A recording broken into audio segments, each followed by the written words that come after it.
Bonsoir à tous, très heureux de vous retrouver sur le plateau de votre magazine d'actualité à la source. Au sommaire de cette édition, pour la fête de l'Immaculée Conception, nous entendrons le cardinal Muller, préfet de la Congrégation pour la doctrine de la foi.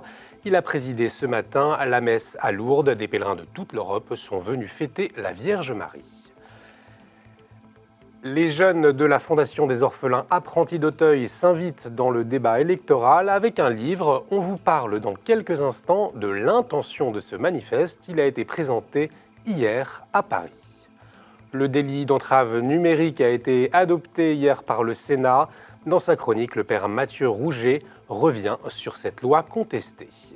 Mardi, l'OCDE a publié une enquête sur le suivi des acquis des élèves dans le monde. La France arrive 27e sur 52, moins bien qu'en 2012, 2 places de perdu, mais surtout avec le bonnet d'âne sur la question de l'inégalité des chances. Pourquoi la France affiche des résultats moyens, voire médiocres en matière d'éducation? L'avis de nos éditorialistes Marie-Yvonne Bus, rédactrice en chef à Pèlerin. Bonsoir Marie-Yvonne. Bonsoir Olivier. Avec vous Antoine Nouis, conseiller théologique de Réforme. Bonsoir Antoine. Bonsoir Olivier. À tout à l'heure. Nous avons besoin de ton cœur immaculé pour aimer gratuitement. Ce sont les paroles du pape François dans sa prière mariale cet après-midi pour la fête de l'Immaculée Conception. Comme chaque 8 décembre, le pape s'est déplacé place d'Espagne à Rome. Il a porté dans sa prière les enfants, les familles et les pauvres. L'Immaculée Conception, fêtée aujourd'hui partout dans le monde. À cette heure, des milliers de pèlerins venus de toute l'Europe participent à la procession au flambeau à Lourdes. C'est là-bas, en 1858, que la Vierge a confirmé le dogme proclamé 4 ans plus tôt par le pape Pie IX. Lors de sa 16e apparition à Bernadette-Soubirous, la Vierge Marie lui a dit « Je suis l'Immaculée Conception ». Depuis, la fête le 8 décembre est célébrée solennellement dans le sanctuaire de Lourdes et partout dans le monde. Ce matin, le cardinal Muller, préfet de la Congrégation pour la doctrine de la foi, a présidé la messe dans la basilique Saint-Pie X. La possibilité d'expérimenter la consolation qui vient de Dieu, de sa grâce, et aussi d'expérimenter la grande communion des fidèles de ton nation qui viennent ici à Lourdes. C'est très important pour toute l'Église, cette dévotion mariale. À Lyon, les habitants fêtent aussi l'Immaculée Conception avec l'opération Merci Marie proposée par le diocèse à l'occasion de la Fête des Lumières, une tradition pour la ville.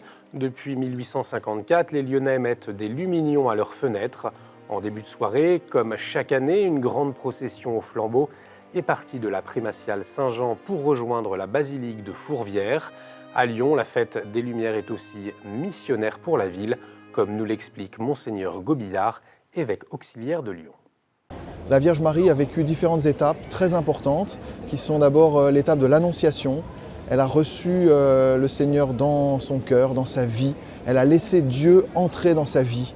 C'est la première étape du bon missionnaire, recevoir Dieu. On ne peut pas donner ce qu'on n'a pas reçu. Il faut d'abord apprendre à avoir besoin de Dieu avant de parler de lui. L'annonce, elle est par toute notre vie. On reçoit Dieu dans notre vie. On vit en présence de Jésus dans nos activités, dans notre travail, dans notre famille. Et cette présence même est missionnaire. La fête, elle n'a son sens profond que si elle jaillit du cœur, d'un cœur qui se sait aimer, d'un cœur qui est prêt à aimer. On est heureux, profondément heureux quand on est aimé. Et être aimé par Dieu, c'est vraiment la source de tous les bonheurs. Donc rappeler à ceux qui vivent parfois un peu la fête de manière extérieure que la vraie fête, la vraie joie, elle est intérieure, elle est profonde.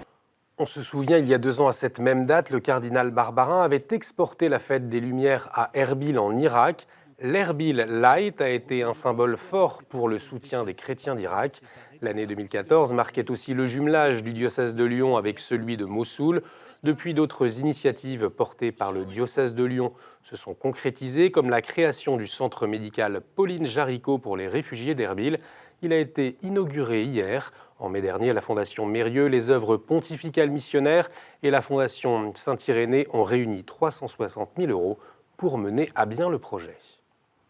Eh bien, le Saint-Père et les œuvres pontificales missionnaires grâce surtout aux donateurs, parce que ce sont les œuvres pontificales missionnaires, vivent parce que les donateurs, les laïcs qui sont dans la vie concrète, acceptent de donner. Et je voudrais dire un mot, parce que le fait de donner, c'est donner de l'argent, ça n'est pas technique, sur une chose aussi importante que la survie ici des chrétiens en Orient. Ils font ça avec le cœur. Et c'est pour ça que je les en remercie, parce que c'est cette implication-là, elle est complète, elle est totale, elle n'est pas que technique. Les membres des œuvres pontificales missionnaires sont aussi rentrés dans la ville de Karakoche. Nous les remercions pour ces images. Si la ville est aujourd'hui libérée de Daesh, les réfugiés craignent d'y revenir à la fois parce que la ville est minée, mais aussi par peur de représailles, comme nous l'avait confié l'archevêque de Mossoul, Monseigneur Mosché, il y a quelques jours dans notre journal. J'ajoute qu'en France, le Sénat a adopté mardi une résolution pour reconnaître le génocide des minorités d'Orient. Votée à l'unanimité, elle concerne les crimes de génocide commis par l'État islamique contre les minorités ethniques et religieuses et les populations civiles en Syrie et en Irak. Toujours au Sénat, mais sur le délit d'entrave numérique cette fois-ci, contre toute attente, le texte modifié a été adopté hier par les sénateurs avec 173 voix contre 126. Une surprise car le Sénat est majoritaire à droite. Des sénateurs, les Républicains et UDI, ont voté pour ou se sont abstenus. Parmi eux, le sénateur maire de Hermont, Hugues Portelli. Il nous explique son choix. Le texte qui a été voté par les députés était un texte que nous sommes tous d'accord pour considérer comme dangereux, contraire aux libertés fondamentales et notamment à la liberté d'expression. Et donc ce texte, nous étions tous d'accord pour le rejeter. Simplement, ce qui s'est passé, c'est que la commission qui a examiné le texte au Sénat, la commission des affaires sociales, l'a intégralement réécrit. Et que donc le texte qui a été voté par la Commission des affaires sociales du Sénat n'était plus du tout le texte des députés, puisque notamment il faisait disparaître toute référence à l'entrave numérique. Et en fait, il n'ajoutait rien à ce qu'est actuellement la loi telle qu'elle existe depuis 1993. Alors ce qu'il faut savoir, c'est que dans le groupe, c'est vrai qu'on n'a été que 3 à voter le texte, mais il y en a eu beaucoup par contre qui n'ont pas pris part au vote. Et en ne prenant pas part au vote, ils ont permis l'adoption du texte. Donc le texte voté par le Sénat, y compris avec les voix de gauche, part à l'Assemblée. Donc les députés ont le choix entre 2 solutions. La première, c'est qu'ils se rallient à notre texte, tant mieux. La seconde, c'est qu'ils maintiennent leur position et rétablissent leur texte. Et dans ce cas-là, bien, on l'attaquera devant le Conseil constitutionnel. Pour qu'on arrête de discuter sur un sujet qui n'en est pas un, qui n'intéresse pas les gens en ce moment, franchement, et qu'on en reste à l'état du droit en vigueur. C'est ce qu'on a fait avec le texte qui a été voté hier. Je vous rappelle que le président de la Conférence des évêques de France, Monseigneur Pontier, s'était opposé publiquement à ce texte. Le délit d'entrave numérique, on y revient dans quelques instants avec la chronique du père Mathieu Rouget. Les jeunes des apprentis d'Auteuil s'invitent dans le débat électoral avec un livre publié hier. Son titre, « Prendre le parti des jeunes », petit bouquin d'utilité publique. Famille, école, travail, société, ils en parlent avec conviction, espoir et demandent une véritable politique de la jeunesse. Ce livre est le résultat d'une grande concertation d'1 an avec les élèves des établissements de la Fondation Apprentis d'Auteuil. Hier, 4 jeunes ont présenté le livre à Paris. Laura a fait part de ses propositions en matière d'éducation. Les jeunes maintenant, souvent quand ils quittent l'école, soit ils sont perdus, ils sont mal orientés, enfin voilà, ça a été le cas pour moi. Et je pense que vraiment ce dont ils ont besoin, c'est quelqu'un qui soit là pour les guider tout au long de leur parcours. Pas juste à la fin du collège ou du lycée, ça ne suffit pas. Parce que les choix, ils changent et quand on est jeune, on ne sait pas forcément où on va et où on veut aller. Pour l'instant, à l'heure actuelle, moi, c'est la proposition numéro 15 qui me touche le plus, c'est la souplesse à l'accès au contrat jeune majeur. Car je suis en plein dedans, c'est compliqué avec les restrictions budgétaires. Ils ne se rendent pas compte dans quelle situation précaire ils nous mettent. Si on nous met dehors, on est en situation d'errance. On n'a pas forcément où aller.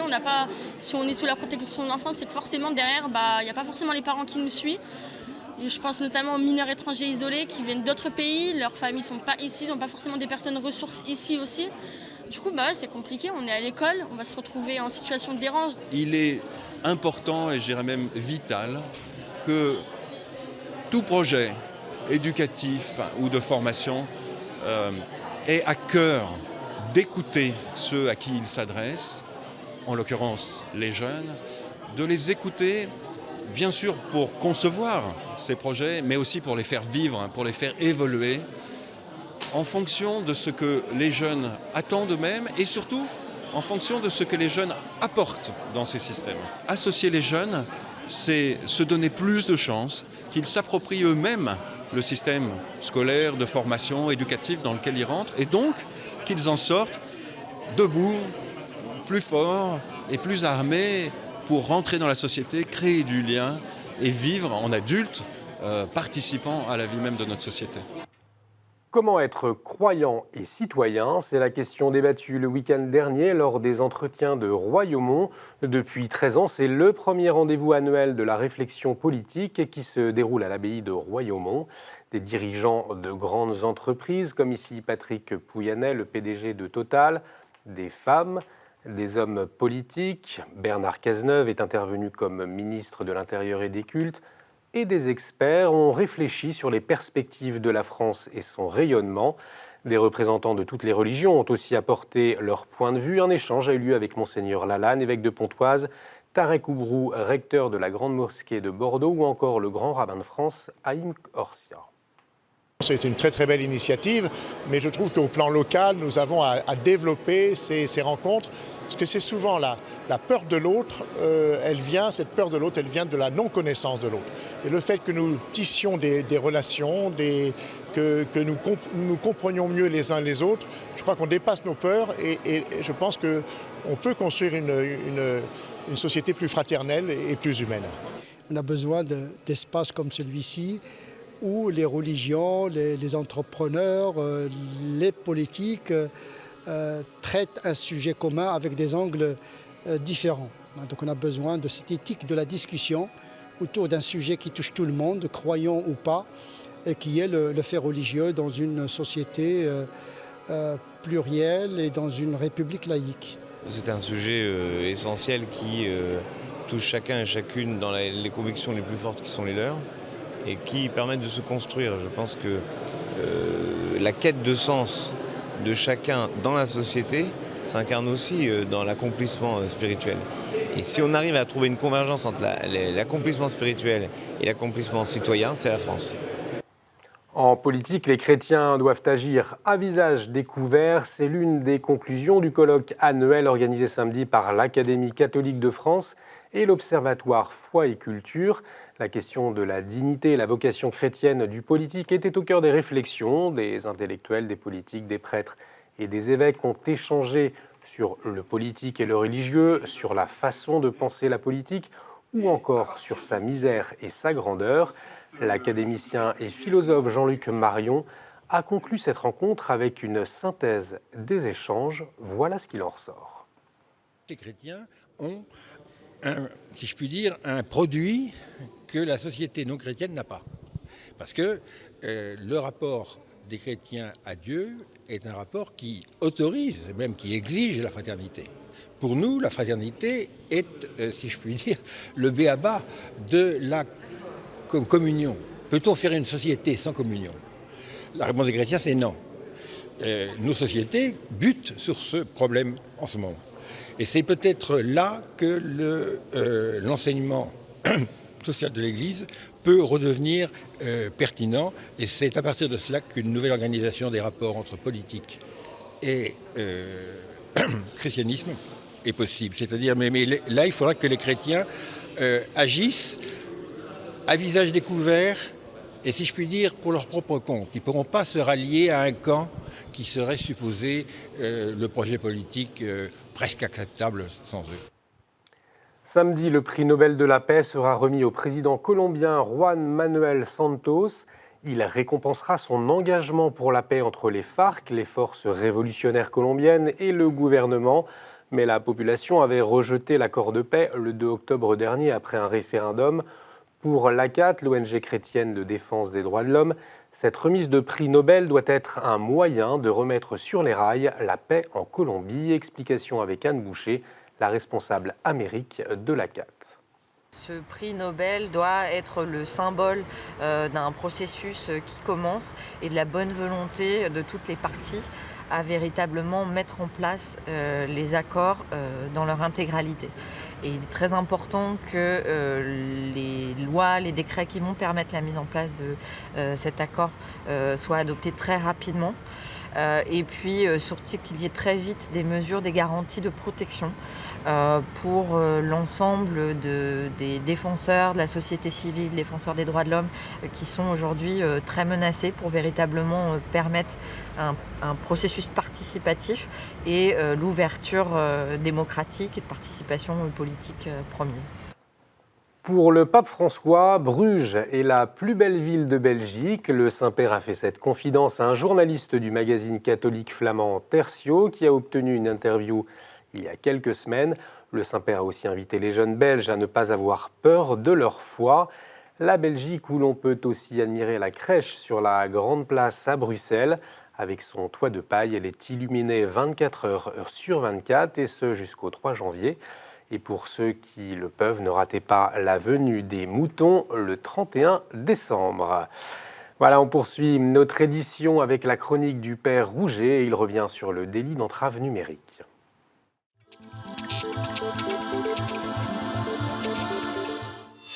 Monseigneur Georges Pontier, archevêque de Marseille, président de la Conférence des évêques de France, est un homme dont l'équilibre et la bienveillance se sont comparés à celle du pape François. Monseigneur Pontier, il y a quelques semaines, vous le savez, a écrit au président de la République pour lui dire sa préoccupation à propos d'un projet de loi instaurant un délit d'entrave pour lutter contre les sites d'accueil aux femmes enceintes en difficulté. Des groupes et des personnes inattendues se sont jointes aux préoccupations de Monseigneur Pontier. Je pense en particulier à l'hebdomadaire satirique Charlie Hebdo. J'ai eu l'occasion ici même de critiquer des unes particulièrement violentes à l'égard de l'Église.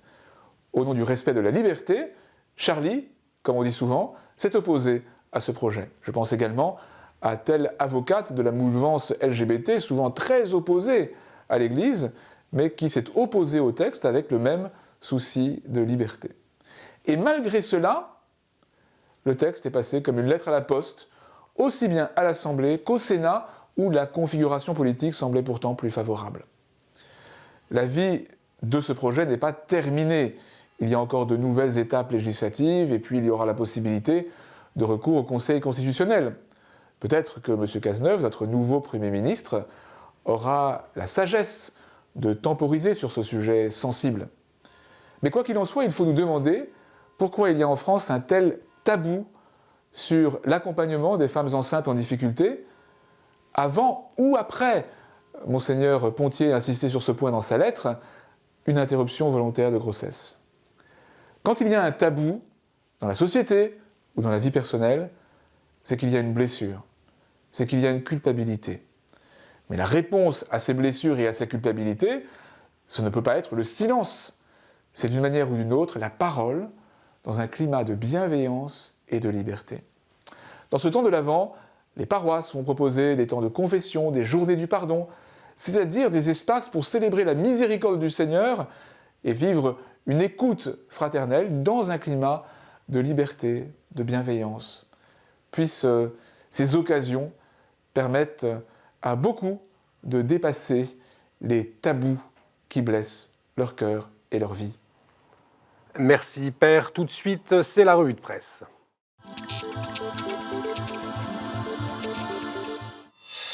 Plein d'idées de cadeaux à faire pour ses proches à Noël dans Pèlerin cette semaine, mais aussi un dossier sur les petites communes qui veulent garder leur âme, Marie-Yvonne Buss. Oui, nous nous sommes intéressés à ces communes qui fusionnent. Aujourd'hui, vous savez que sur les 36 600 communes françaises, 1 millier en 2016 ont fusionné. Et dans ce vaste mouvement de rapprochement, cela pose des problèmes importants. Pour certaines, elles y gagnent sur le plan du budget. D'autres ont peur d'y perdre leur âme, d'où l'enquête que nous avons menée en Normandie. Merci Marie-Yvonne.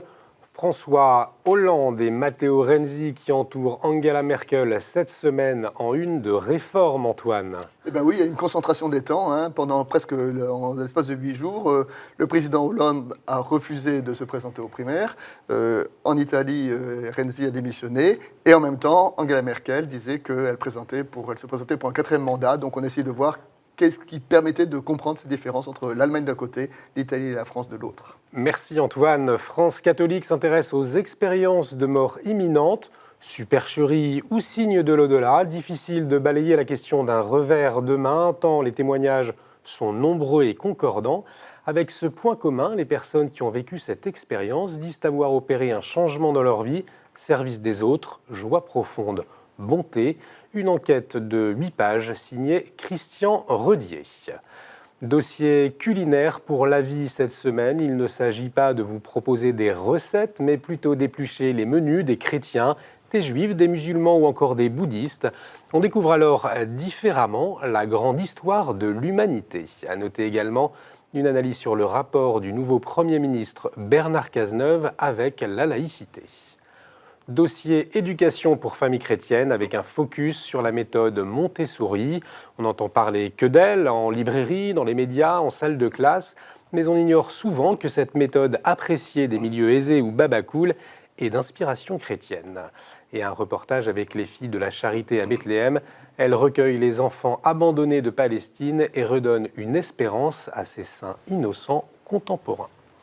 Voilà pour la revue de presse de la semaine. Tout de suite, on retrouve nos invités.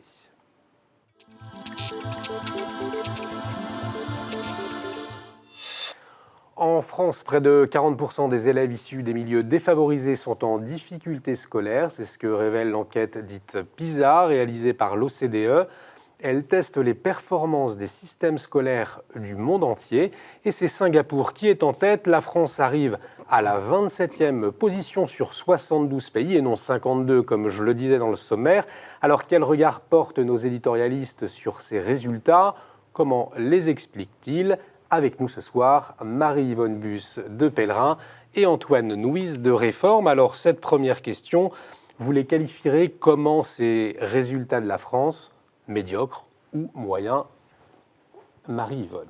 Alors, ils sont moyens, la France n'a pas dévissé, mais ce qui pose problème d'année en année, c'est cette persistance de l'inégalité de la condition des élèves que ce palmarès révèle. Antoine. Oui, il me semble qu'il y a quelque chose d'assez grave dans ces résultats, c'est que l'éducation de la jeunesse, c'est quand même l'avenir du pays, c'est quand même le premier devoir de la République, et d'avoir des résultats qui sont quand même très moyens, quand on dit moyens, ça veut dire un peu médiocre, je veux dire, c'est quand même décevant, et ça fait 20 ans que ça dure, parce qu'on travaille sur pas du court terme, du moyen terme, parce qu'il faut plusieurs décennies pour changer un système éducatif, et là, il me semble qu'il y a quelque chose d'assez grave qui devrait nous alerter, et alerter nos politiques. Alors, est-ce que c'est la faute du système éducatif français si les élèves issus de milieux défavorisés sont en difficulté scolaire et quelles sont ces failles finalement? Alors pour les experts que nous avions pu interroger également fin septembre, puisqu'il y avait eu un autre rapport du CNESCO, qui est donc le Conseil national d'évaluation du système scolaire, qui était encore plus sévère sur le système français, c'est véritablement la difficulté d'orientation souvent précoce des élèves issus de milieux défavorisés qui aggrave les difficultés de ces élèves, entre autres.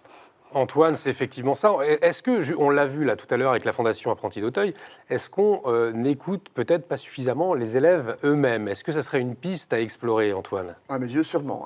Vous savez, quand on écoute les élèves, mais quand on écoute les parents, on sait très bien que dans les établissements scolaires, il y a les bons, il y a les mauvais profs. Il y a les profs qui sont enthousiasmants et il y a les profs qui sont ennuyants. Le problème, c'est que ça, l'éducation nationale n'en tient aucun compte. C'est-à-dire que l'avancement se fait uniquement en fonction de l'âge, en fonction du diplôme, mais pas du tout en fonction de la capacité pédagogique, de la capacité à enthousiasmer les élèves. Et il me semble que s'il y avait une réforme à faire dans l'éducation nationale, c'est comment valoriser justement les profs qui sont capables justement de faire bouger, de remuer les élèves. Or, c'est pas sur ce critère qu'ils sont sélectionnés et c'est pas sur ce critère qu'ils sont évalués.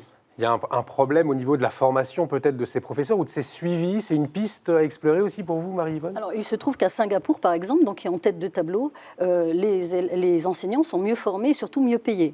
Ceci peut expliquer cela.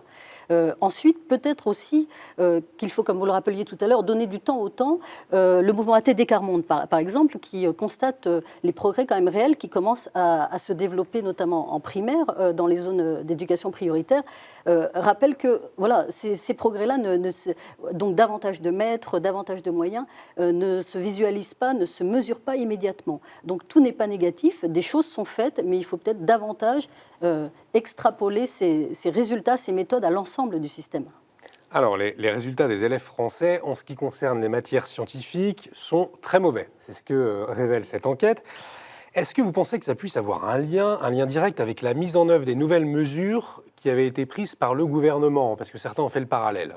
Oui, enfin, je ne crois pas, parce que d'abord, les mesures en question ne sont pas encore effectives. Enfin, je veux dire, la réforme du collège, ça se met juste en place cette année pour la première fois. Or, l'analyse est antérieure. Non, moi, je crois que ce qui est... le problème, je disais tout à l'heure, c'est la question de la formation, comment dire, de la capacité à changer des enseignants. Il y a un an ou deux, nous avions fait dans Réforme une grande enquête et où on avait regardé dans les pays qu'est-ce qui marchait. Et après cela, on avait interrogé un responsable syndical français, on lui avait dit, dans tel pays, il y a telle mesure qui a marché. Le gars, non, c'est pas possible. Il y a telle mesure qui a marché, c'est pas possible. Tout ce qui marchait ailleurs, c'était pas possible en France. Donc il me semble qu'en France, il est nécessaire de retrouver ce sens un petit peu pragmatique, de savoir qu'est-ce qui marche et comment le mettre en œuvre. Alors pourquoi, Marie-Yvonne, on n'arrive pas à changer les choses en France? Alors on retrouve peut-être la fameuse question de l'autonomie des établissements et de la difficulté à laisser peut-être un peu plus de liberté aux équipes pédagogiques. On sait que dans des réseaux spécifiques comme le réseau Espérance Banlieue, par exemple, des choses étonnantes se passent avec des succès réels, des succès pédagogiques auprès d'élèves en difficulté.